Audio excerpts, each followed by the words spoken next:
And we saw the same thing take place after October 7th with the White House, green lighting Israel's genocidal military operation in the Gaza Strip on the basis of lies, deceptions, and distortions of half-truths spun straight out of Netanyahu's office and into the mouth of Biden, starting with the 40 beheaded babies lie. But one of the greatest lies that hasn't been unpacked yet, which I delved into at the Gray Zone, was what actually took place on October 7th, and raising the question of how many Israelis were actually killed by the Israeli military using the same doctrine of disproportionate force and the indiscriminate use of heavy weapons that we're now seeing in the Gaza Strip. First of all, we now know from official Israeli statistics and confirmed deaths published by Haaretz that at least 50% of those killed were on military bases at the time. They were Israel's Gaza division, which was enforcing the siege of Gaza, active duty soldiers in uniform. They were the main targets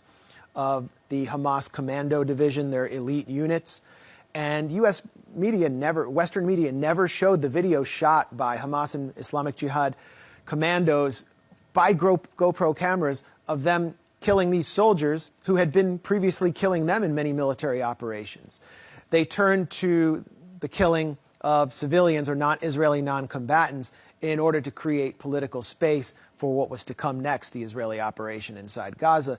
Now, it's clear that in the attempt to take captives, Hamas militants did kill civilians. They were shot with Kalashnikovs.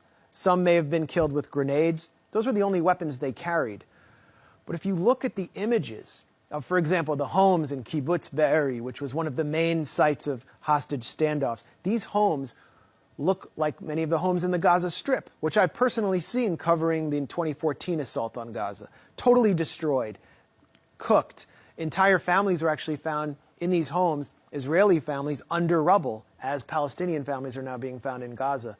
If you look at cars which were fleeing the Nova Electronic Music Festival, these cars were completely charred, melted, and many of the bodies that were found inside were also charred. And all of these images were taken and presented to Western media in various screenings and through these websites as casualties of Hamas's savagery, that they burned people alive, that they burned entire families alive. And what's absolutely clear and confirmed is that the Israeli military shelled these homes in Kibbutz Be'eri with tanks under orders from the top to, as one kibbutz security coordinator named Tuval Eskapa put it, to shell the homes on top of their occupants, even if they were Israeli.